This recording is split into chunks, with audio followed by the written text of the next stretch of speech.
Welcome back to Siput Hutan. Kali ini saya mau ngebahas perjalanan panjang sebuah mobil yang dulu itu pernah ada, terus nggak ada, terus ada, terus nggak ada. Jadi karena banyak dari kalian yang nanya ya, kita hadirkan dia kembali. Oke, ini adalah karakter pertama Siput Hutan ya. Siput Hutan apa ya? Angkatan pertama ya. Itu ada dua mobil. Yang pertama rang-rang seperti ini. Yang kedua Denjaka yang seperti itu. Denjaka itu berubah ketiga kali. Yang pertama dia pakai Comanche seperti ini. Tapi ada boxnya. Itu satu ya. Terus Denjaka berubah menjadi seperti ini. Nah, menggunakan tubular cage ya, plastik. Ini recommended banget, jadi enak banget dibuat main. Lalu yang terakhir Denjaka keluar dengan model yang seperti ini. Nah, ini tuh kayak apa? Ini agak bingung ya. Mobil ini sudah dilengkapi dengan bumper depan belakang stainless, lalu dilengkapi dengan roll cage stainless juga. Apa yang akan terjadi di Denjaka jilid ketiga ini? Jilid ketiga ini sudah selesai dan kita akan masuk ke Denjaka jilid keempat. Jadi ini bukan trilogi, ini sudah fourlogi. Ya, fourlogi. Quadrologi. Apa yang akan kami rubah? Tunggu aja, pantengin aja. Pastiin kalian yang belum subscribe harus segera subscribe, nyalain lonceng biar gak ketinggalan update-nya. And leave a comment for everything going to us. Oke? Jadi sebelum kita kehilangan sejarah Denjaka yang ketiga, karena ini pendek banget ya. Ini jadi berapa kali breaking ya? Ya 5 minggu lah ya. 5 minggu kita akan rubah kembali. Nah, konsepnya kayak apa? Pantengin aja terus. Yang pasti lebih kece. Buat kalian yang kemarin sudah nonton video kita yang sangat itu, kalau sudah tahu tulis di kolom komen ya. Soalnya saya juga lupa ya. Sangat apa ya? Ekstrim. Masa aku bilang sangat ekstrim? Enggak lah ya. Oke, pokoknya sangat keren kali ini. Nah, apa yang akan kita rubah? Pastinya tetap pakai body Cherokee. Kenapa kok kembali lagi ke Cherokee? Karena kita butuh heterogen. Kapan hari itu kita sempat main Defender ya. Itu Defender semua ya. Berminggu-minggu kita Defenderan terus. Terus kita main Rubicon. Berbulan-bulan Rubicon terus sampai buahnya nanya, nggak ada mobil lain selain Rubicon. Mobil Denjaka mana? Mobil Denjaka mana? Mobil Denjaka. Akhirnya kita welcome home Denjaka. Kita keluarin lagi. Ini comeback Denjaka generasi ketiga. Sekilas kalau kita mau buka speknya akan saya buka di video kita kali ini. Jadi nanti di video Denjaka Quadrologi itu akan kita buka apa aja yang kita rubah. Oke, yang pertama yang wajib ada itu roller. Roller ini pengganti snatch block, pengganti winching point dan lain sebagainya. Jadi ini buat tali winch dari depan, tarik ke belakang. Dia bisa jadi winching samping, bisa jadi buat double line temenmu dan lain sebagainya. Roller tetap ada. Lalu lampu depan ini di Denjaka Gen 2 ya. Dia sudah pakai lampu LED seperti ini, Angel Eyes itu ada. Di sini kita melakukan perubahan yang mayor dari mobil ini. Bertransformasi ke sini itu lebih ke arah estetika ya. Estetika apa aja?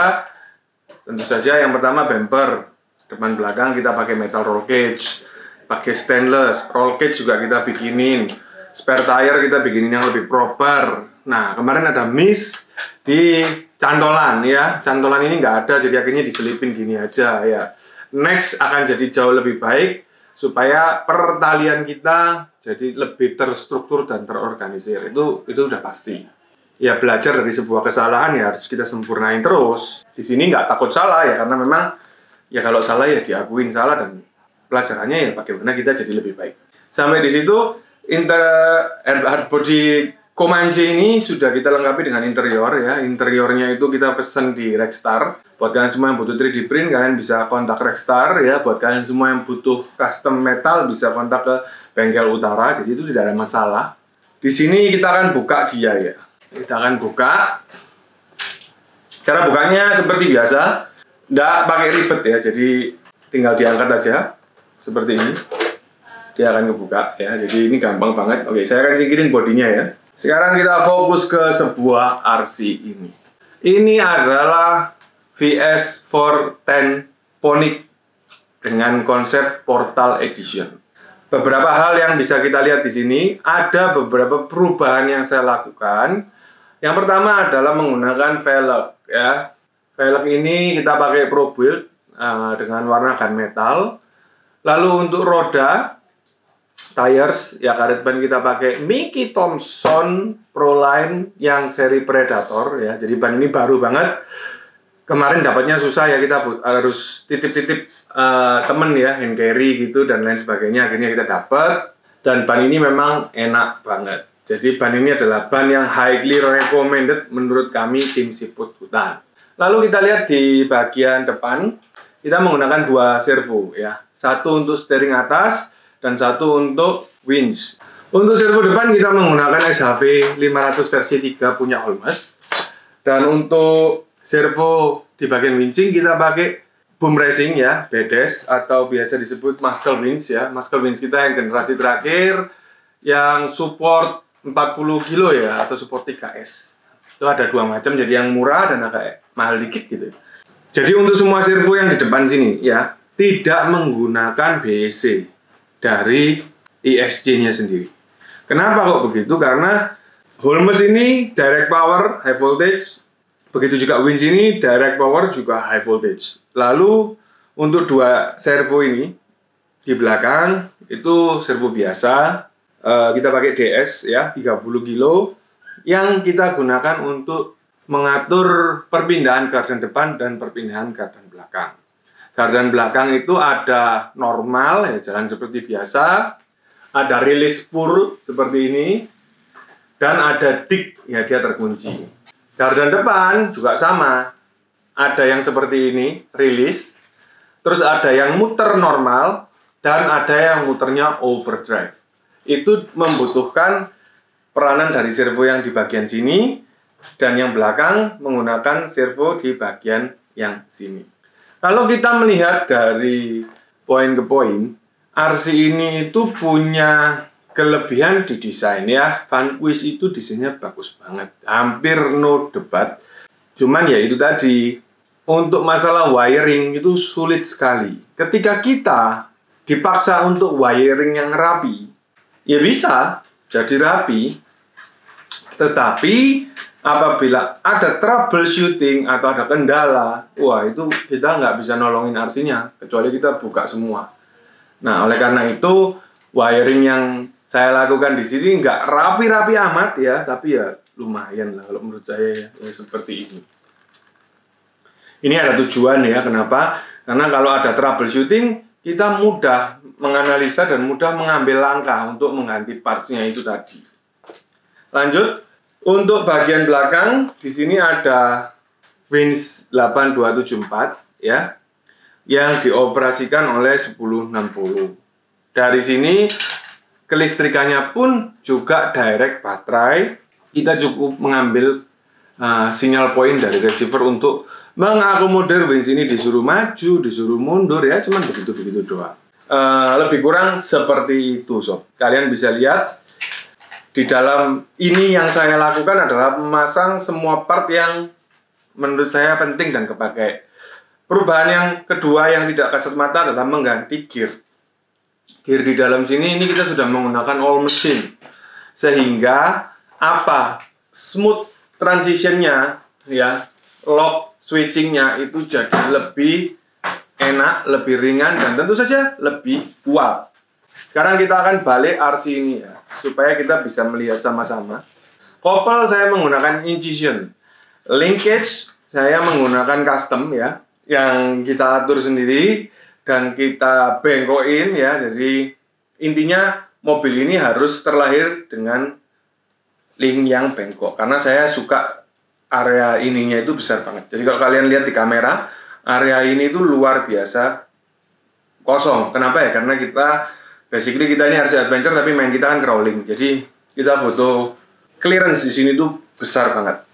Lalu yang kedua, saya pasang metal housing. Metal housing pakai punya Vanquish, karena ya memang nggak ada selain merek Vanquish sendiri ya. Kalau ada ya Saya boleh dikasih tahu ya, ini nggak ada ya, saya pakai Vanquish. Lalu saya pakai counterweight di bagian belakang.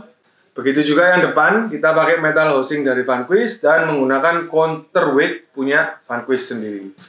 Agak sulit untuk ngerasain ya. Jadi ngerasain itu gimana ya? Untuk ngehandling mobil ini dalam hal upgrade. Kalau nyetir ya gampang. Kalau upgrade itu sulit. Kenapa? Upgrade-nya itu terpatok pada brandnya dia itu sendiri. Saya beberapa kali melihat untuk cari gardan yang model F10 hingga hari ini belum ada. Jadi ya tidak ada pilihan lain selain itu. Kenapa kok saya upgrade gardan ini? Gardan ini sebenarnya perlu-perlu enggak sob. Yang membuat saya perlu adalah saya menggunakan counterweight. Di bagian belakang no issue. Di bagian depan ini banyak issue. Counterweight yang kita lihat di sini, di bagian tangan saya ini mampu merusak knuckle. Jadi gardan itu ini gardan, ada huruf C ini namanya C-hub, terus ada yang bisa belok-belok ini namanya knuckle. Jadi kalau ini diberatin, knuckle ini bisa rusak. Ya, bukan asnya ya sob ya, tapi bagian ini loh, bagian yang telinganya dia itu. Nah, apa yang terjadi ketika knuckle itu rusak? Maka C-hub, ya C-hubnya itu bisa jadi ikutan rusak. Nah, oleh karena itu mau nggak mau, suka nggak suka, akhirnya ya harus kita ganti dengan yang metal. Karena apa? Karena ya itu tadi, itu akan menjadi mara bahaya tersendiri ketika kita berada di lapangan tentunya. Oleh karena itu ya, itu yang kita ganti. Lalu yang benda-benda bergerak lain ya otomatis ikutan kita ganti juga ya. Totalnya agak sakit. Kenapa? Karena kita harus mengikuti arahan dari Vanquish dan membeli semua upgrade yang ada di website tersebut. Kurang satu benda. Kurang satu. Sebenarnya ada dua ya. Ada dua yang vital, tapi nggak saya lakukan. Kenapa? Karena menurut saya tidak terlalu signifikan. Contoh yang pertama itu adalah link. Enrod ini ada yang titanium punya Vanquish. Saya nggak ganti. Kenapa? Karena saya nggak butuh sekejam itu, dan itu juga harganya horor banget sob. Jadi saya hitung itu untuk 4 itu kemarin harganya sekitar 900.000 sampai di Indonesia. Jadi kita butuh berapa ini?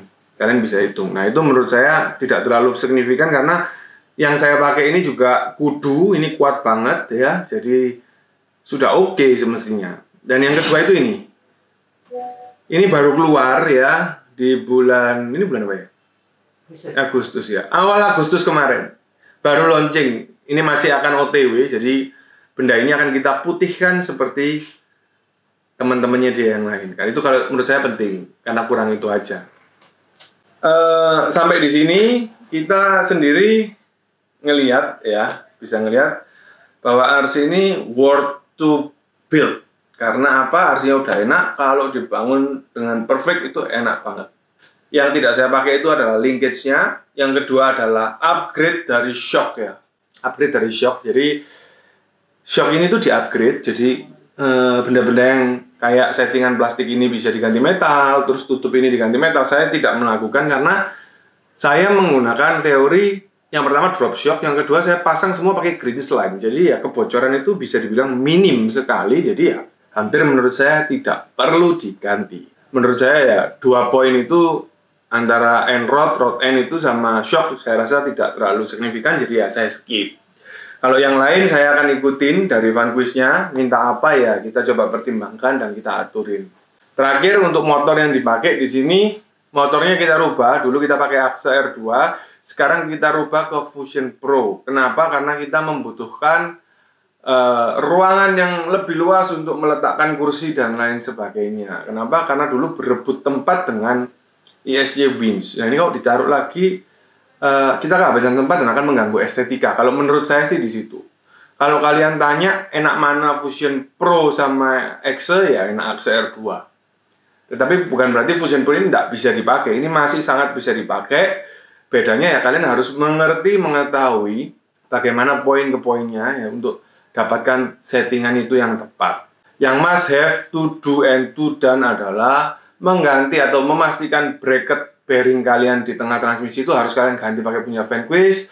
Terus untuk tray dari dinamo ya, bracket dinamo itu juga kalian harus ganti metal, punya Vanquish juga, karena itu akan menunjang performa kita. Agak nyeri-nyeri gimana, tetapi ya buat kalian semua yang maksudnya itu berangan-angan ya, RC ini enak banget sob. Jadi ini bukan suatu pilihan yang salah, ini bukan suatu poin yang overspend atau enggak ya. Saya kasih tahu ini nyaman banget.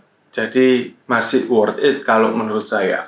Jadi inilah trilogi dari Denzaka yang sebentar lagi akan mungkin hilang dari video Shippuden, karena kita akan bongkar semua, kita akan bersihin, terus kita akan remodeling dia lagi. Tetapi buat kalian semua yang pengembangannya Denzaka tetap Cherokee tetap ada. Jadi itulah dia yang bisa kami spill supaya Denzaka yang ketiga ini masih ada footage, dan yang keempat nanti kita lihat lagi apa upgradean yang akan dipasang, apa yang nanti akan terjadi di Cherokee itu, kalian pastiin nonton.